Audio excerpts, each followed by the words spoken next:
السلام علیکم ورحمۃ اللہ وبرکاتہ نحمده ونصلی علی رسولہ الکریم اما بعد۔ آج کا سبق سن لیجئے۔ آج کے سبق کی سرخی ہے اولاد کے ساتھ اچھا سلوک کیجئے۔ پارٹ 1۔ انسان پر تمام مخلوقات میں سب سے زیادہ جس کا حق ہے وہ اس کے ماں باپ ہیں، مگر یہ بار بار کہتا ہوں، مگر ہر چیز کی ایک حد ہوتی ہے۔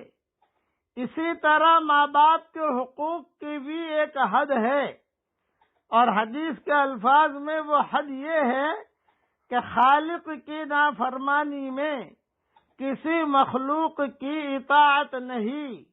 لا طاعت لمخلوق فی معصیت الخالق۔ ماں باپ کے حقوق اسی وقت تک قابل لحاظ ہیں جب تک وہ خدا کے حقوق سے نہ ٹکرائیں۔ ماں باپ کا حکم جب خدا کے حکم سے ٹکرانے لگے تو اس وقت ماں باپ کا حکم نہ ماننا اتنا ہی ضروری ہو جائے گا جتنا عام حالات میں ماں باپ کا حکم ماننا ضروری ہوتا ہے۔ اسلام میں ماں باپ کے حقوق سے مراد ماں باپ کی خدمت ہے، نہ کہ ماں باپ کی عبادت ہے۔ اس لیے ماں باپ کئی موقعوں کے اوپر بیجا ضد کرتے ہیں لڑکوں پر، لڑکیوں پر، اور پھر یہ کہتے ہیں دیکھو مولوی صاحب نے سبق میں کیا کہا تھا، ہماری فرمانبرداری کرو۔ ٹھیک ہے، ایک حد ہے۔ اب آپ بوڑھے ہو چکے ہیں، کئی جگہ ایسے بھی قصے ہوئے، بیٹا جو ہے وہ فیکٹری میں جا رہا ہے، ماں نے روک لیا، مت جا، میرے پاس بیٹھا رہے، باپ نے روک لیا، باپ کی اطاعت ضروری ہے۔ یہ بیجا ضد ہے، اس قسم کی ضدیں نہیں کرنی چاہیے۔ خاص طور سے شادی بیاہ میں لڑکی کہتی ہے مجھے یہاں شادی نہیں کرنی، ماں باپ کہتے ہیں کرنی پڑے گی۔ لڑکا کہتا ہے مجھے یہاں شادی نہیں کرنی، ماں باپ کہتے ہیں کرنی پڑے گی ورنہ گھر سے نکل جا۔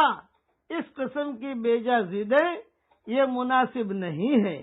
اس میں ان کا بھی اختیار ہے، ان کا بھی حق ہے۔ یہ بات نہیں ہے کہ صرف آپ کا ہی حق ہے، یہ نہیں۔ اللہ تعالیٰ نے آپ کو ان کا ماں باپ بنایا ہے، وہ ٹھیک ہے، لیکن شفقت کے لیے بنایا ہے، دادا گیری کے لیے نہیں بنایا کہ آپ ان کے ساتھ ایسی شفقت، ایسا حسن سلوک کریں کہ جو ہے وہ بچے آپ سے جڑے رہیں۔ اس پر مستقل مضمون ہے۔ میں انشاءاللہ part number 1، part number 2، part number 3 اس طریقے سے انشاءاللہ میں سمجھاتا رہوں گا۔ اللہ شریعت کو سمجھنا یہ بہت اہم چیز ہے۔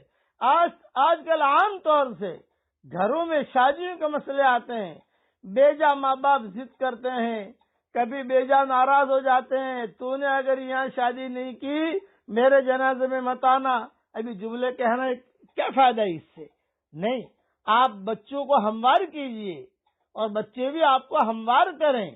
حضور صلی اللہ علیہ وسلم کے زمانے میں اس قسم کے قصے ہوئے ہیں، ایسا نہیں ہے کہ نہیں ہوا، کہ قصے ہوئے ہیں۔ شادی کرو، خود حضور نے کہا حضرت بریرہ سے کہ مغیث کے ساتھ نباہ کر لو، شادی کر لو، اور بریرہ نے کہا کہ نہیں، میں قصہ انشاءاللہ بیان کروں گا۔ اس لیے ماں باپ سے درخواست ہے بیجا ضد اور بیجا جو ہے دادا گیری اور بچوں پر ایک بوجھ بن کے رہنا، اس طریقے سے زندگی نہیں گزرنی چاہیے۔ اللہ تعالی ہمارے گھروں کو جنت کا چمن بنا دے اور جہنم بننے سے اللہ ہمارے گھروں کی پوری حفاظت فرمائے۔ آمین۔ وآخر دعوانا ان الحمد للہ رب العالمین۔